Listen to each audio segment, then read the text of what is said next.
এদিকে রমজান মাসকে কেন্দ্র করে আবারও রাজপথে নামার ঘোষণা দিল আওয়ামী লীগ। এই মাসেই ডক্টর ইউনূসকে ক্ষমতা থেকে নামানোর চক্রান্ত ফাঁস। গতকাল রাত্রে লাইভ টক শোতে আসলেন শেখ হাসিনা। এই প্রথম ঘন্টার পর ঘন্টা লাইভে কথা বললেন সাবেক প্রধানমন্ত্রী শেখ হাসিনা। আজকের পর্বে আমাদের সঙ্গে আছেন বাংলাদেশ আওয়ামী লীগের সংগ্রামী সভাপতি মাননীয় প্রধানমন্ত্রী বঙ্গবন্ধু কন্যা জননেত্রী শেখ হাসিনা। প্রিয় নেত্রীকে আমরা স্বাগত জানাই। সময় বের করে আমাদের আজকের আয়োজনে যুক্ত হওয়ার জন্য। আগামী মার্চ মাসের মাঝামাঝি সময় মার্কিন president mister Donald Trump Delhi সফরে আসবেন। তিনি যখন দিল্লিতে আসবেন ঠিক সেই সময়টাতে তিনি শেখ হাসিনার সঙ্গে সাক্ষাৎ করবেন। একইভাবে তিনি বাংলাদেশ নিয়ে খেলছেন, ডক্টর মোহাম্মদ ইউনূসকে নিয়ে খেলছেন। এবার ভারত থেকে নিশ্চিত কোনো পদক্ষেপের আজ পেতেই জেনারেল ওয়াকারুজ্জামান মুখ খুললেন। ওয়াকিবহাল মহল মনে করছে মোহাম্মদ ইউনূস যদি পদত্যাগ না করেন তাহলে বাংলাদেশে ভারতীয় সেনা ঢুকতে পারে, আর সেটা হবে মার্চেই। শেখ হাসিনাকে মসনাদে বসিয়ে। দর্শক, দেশ পড়বার দূরে কিংবা কাছে যারা এই মুহূর্তে দেখছেন, আশা করি সবাই ভালোই আছেন। এই মুহূর্তে পাওয়া খুবই গুরুত্বপূর্ণ একটি সংবাদ আপনারা দেখতে চলেছেন। বলতে পারেন এই বছরের সব থেকে গুরুত্বপূর্ণ ভিডিও এইটা। দর্শক, এবার কপাল খুলতে চলেছে আওয়ামী লীগের। একটি ভিডিওর মাধ্যমে জানা গিয়েছে যদি ডক্টর ইউনূস পদত্যাগ না করে তাহলে ইন্ডিয়া থেকে সৈন্য পাঠাবে এবং বাংলাদেশ দখল করে প্রধানমন্ত্রী শেখ হাসিনাকে মন্ত্রী বানিয়ে তারপর তারা দেশ থেকে ফিরবে। দর্শক, এই বিষয়ে আপনার মতামতটি অবশ্যই জানিয়ে যাবেন। এর মধ্যে আরও একটি বিষয় আপনাকে দেখাবো দর্শক, সেটি হলো গতকাল রাতে সর্বপ্রথম প্রধানমন্ত্রী শেখ হাসিনা টক শোতে এসেছিলেন এবং সেই বিষয়টি আপনারা দেখতে পাবেন। সব মিলিয়ে ভিডিওটি অনেক অনেক গুরুত্বপূর্ণ, এই জন্য ভিডিওটি 1 মিনিটও স্কিপ না করে সম্পূর্ণ ভিডিওটি দেখবেন। তার আগে বলবো, যারা চ্যানেলটিকে সাবস্ক্রাইব করেননি অবশ্যই চ্যানেলটিকে সাবস্ক্রাইব করে রাখবেন, আর যারা সাবস্ক্রাইব করে রেখেছেন তাদেরকে অসংখ্য ধন্যবাদ। তো কথা না বাড়িয়ে চলুন আমরা একটা লাইক দিয়ে সম্পূর্ণ ভিডিওটি দেখে আসি। মোহাম্মদ ইউনূস যদি পদত্যাগ না করেন তাহলে বাংলাদেশে ভারতীয় সেনা ঢুকতে পারে, আর সেটা হবে মার্চেই। বাংলাদেশের প্রধানমন্ত্রী হিসাবে শেখ হাসিনাকে পুনঃপ্রতিষ্ঠা করতে মরিয়া ভারত, আর এই দায়িত্ব দেওয়া হয়েছে ভারতের জেমস বন্ড অজিত ডোভালকেই। তিনি 3 পয়েন্ট ব্লুপ্রিন্ট তৈরি করেছেন এই কাজ সম্পন্ন করার জন্য। অন্যদিকে বাংলাদেশের সেনাপ্রধান জেনারেল ওয়াকারুজ্জামানকে বড় বার্তা দিয়েছেন ভারতের সেনাপ্রধান জেনারেল উপেন্দ্র দ্বিবেদী। তার অভয় বাণী এবং মার্কিন দূতের নির্দেশ পেয়েই জেনারেল ওয়াকারুজ্জামানের ঘুম ভেঙেছে। তিনি এতদিন বাংলাদেশের অভ্যন্তরে সব ধরনের অপরাধ বিশৃঙ্খলা দেখেও না দেখার ভান করেছিলেন, মূলত প্রবল চাপের কাছে মাথা নত করে। কারণ ইতিমধ্যেই বাংলাদেশের সেনাবাহিনীর মধ্যে 2-1 বিদ্রোহের আঁচ লেগেছিল, তাই তিনি অসহায় ছিলেন। এবার ভারত থেকে নিশ্চিত কোনো পদক্ষেপের আঁচ পেতেই জেনারেল ওয়াকারুজ্জামান মুখ খুললেন। সেই সঙ্গে সতর্ক করে দিলেন বাংলাদেশের তদারকি সরকার এবং তাদের দোসরদের। ওয়াকিবহাল মহল মনে করছে মোহাম্মদ ইউনূস যদি পদত্যাগ না করেন তাহলে বাংলাদেশে ভারতীয় সেনা ঢুকতে পারে, আর সেটা হবে মার্চেই। শেখ হাসিনাকে মসনাদে বসিয়ে ভারতীয় সেনা বড়সড় জঙ্গি দমন অভিযান করতে পারে বাংলাদেশে। ডিসেম্বর মাসের মধ্যে একটা সুষ্ঠু এবং অবাধ নির্বাচন করিয়ে ভারতীয় সেনা ফিরে আসবে, আর এই অভিযান মার্চ মাসেই শুরু হতে পারে বলে সূত্রের খবর। জানা যাচ্ছে পরিস্থিতির বেগতিক দেখে ইতিমধ্যেই বাংলাদেশ ছাড়তে শুরু করেছে পাকিস্তানের সেনাকর্তা এবং আইএসআই কর্তারা, আর এই সব দেখে প্রবল আতঙ্কে ভুগছে জামাত এবং তাদের সঙ্গে। তবে শুরুতেই বক্তব্য রাখবেন বাংলাদেশ আওয়ামী লীগের সংগ্রামী সভাপতি, গণতন্ত্রের মানসকন্যা, মাননীয় প্রধানমন্ত্রী বঙ্গবন্ধু কন্যা দেশরত্ন শেখ হাসিনা।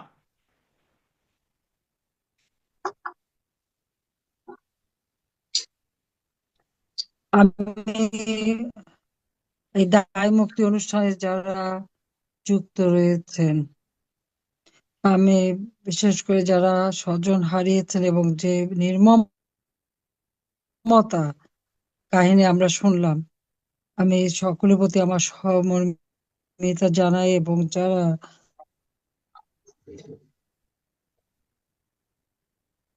নিহত হয়েছে তাদেরকে আত্মার মাগফিরাত কামনা করি। এই 2024 সালের আগস্ট মাস পর্যন্ত আওয়ামী লীগ সরকার ক্ষমতায় ছিল।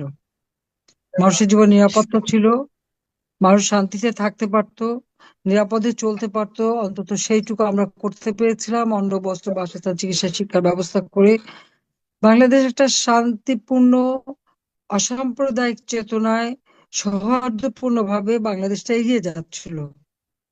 মনে হলো বাংলাদেশের মানুষের এই শান্তি বা এগুলি বোধহয় অনেকের পছন্দ হয় না, গভীর এক চক্রান্তের মধ্য দিয়ে এমন একটা অবস্থা সৃষ্টি করে যে আজকে একজন ক্ষমতা দখল করে আছে সম্পূর্ণ অবৈধভাবে, যার কোনো জনগণের ম্যান্ডেট নেই, সাংবিধানিক কোনো ভিত্তি নাই।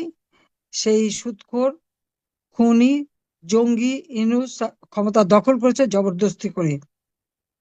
আমাকে আর রেহানাকে তো মেরে ফেলারই তাদের প্ল্যান ছিল। 15ই আগস্ট বাবা মা ভাই সব হারিয়েছি, এমনকি 32 নম্বরের বাড়িটা পর্যন্ত তারা, যে স্মৃতিটুকু নিয়ে আমরা বেঁচেছিলাম, সেটাও ধ্বংস করে দিয়েছে। অথচ সেই বাড়িটা আমরা জনগণকে দান করে দিই। যা হোক, আল্লাহ যেভাবে হোক আমাকে বাঁচিয়ে রেখেছেন। কিন্তু দেশের যে অবস্থা আমি দেখছি, এটা সত্যি ভয়াবহ। আমি শুধু এই জানুয়ারি মাসের একটা হিসাব দিচ্ছি। জানুয়ারি মাসে হত্যাকাণ্ড ঘটেছে প্রায় 214টা, তার মধ্যে চুরি হয়েছে 171টা, ডাকাতি সেটাও 100-র কাছাকাছি, অপহরণ 105টা, আর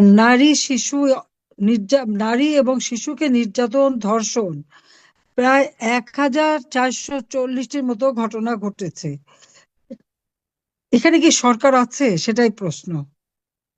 সরকারের কাজ হলো শুধু অর্থ সম্পদ লুট করা আর আওয়ামী লীগকে হত্যা করা।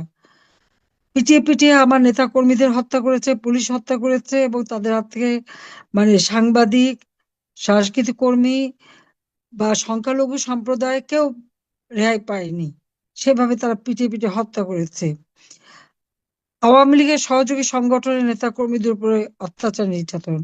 আমাদের যারা নির্বাচিত প্রতিনিধি, এক কলমের খোঁচায় তাদেরকে ক্ষমতা থেকে বের করে দিয়েছে। এখন বের করে দিয়ে এখন আবার দেখলাম আজকে নতুন দল করবে। আবার এই নতুন দল করার জন্য আবার আওয়ামী লীগের লোকদের কাছে ধর্ণা দিচ্ছে। শুধু ধর্ণা দিচ্ছে না, দলে আসার জন্য আবার ভয় ভীতিও দেখায়। দলে না আসলে ঘরবাড়ি পোড়াবে, ভাঙবে, অত্যাচার করবে, মিথ্যা মামলা দেবে। আর মামলা তো হাজার হাজার, প্রায় 20-25 হাজার মামলা। এই ফেব্রুয়ারি মাসেই তো আমাদের প্রায় 20 থেকে 25 হাজার নেতা কর্মীকে গ্রেপ্তার করেছে, 5 লক্ষের উপর আসামি। এইরকম একটা অত্যাচার, নির্যাতনের আর একটা দুর্বিষহ অবস্থা, এটা সত্যি কল্পনা করা যায় না। অথচ এই সুদখোর ইউনূস ক্ষমতায় আসার জন্য এবং ক্ষমতায় টিকে থাকার জন্য আজকে সারা বাংলাদেশটাকেই একটা, মনে হয় যেন কয়েদখানা বানিয়েছে। তারা আয়না ঘর খুঁজে বেড়ায়। এখন গোটা বাংলাদেশে তো আয়না ঘর। যে অত্যাচার, নির্যাতন, কেউ ঘরে থাকতে পারে না, বাইরে থাকতে পারে না, মামলা করতে পারবে না। আর যত মামলা আমাদের বিরুদ্ধে, আওয়ামী লীগের বিরুদ্ধে। আওয়ামী লীগের অপরাধটা কি? জাতির পিতা বঙ্গবন্ধু শেখ মুজিবুর রহমানের নেতৃত্বে এই আওয়ামী লীগ তো বাংলাদেশের জনগণকে ঐক্যবদ্ধ করে দেশ স্বাধীন করেছে। 48 সাল থেকে সেই ছাত্রলীগ বঙ্গবন্ধু শেখ মুজিব গড়ে তুলেছিলেন আমরা মাতৃভাষায় কথা বলার অধিকার। দর্শক, সম্পূর্ণ ভিডিওটুকু আপনারা দেখলেন। এই ভিডিওর ব্যাপারে আপনার নিজস্ব মতামত অবশ্যই জানিয়ে যাবেন এবং এই চ্যানেলটিকে সাবস্ক্রাইব করে রাখবেন। তো আজকের ভিডিও এই পর্যন্ত। ভালো থাকবেন, সুস্থ থাকবেন। আসসালামু আলাইকুম। দেখা হবে অন্য কোনো ভিডিওতে।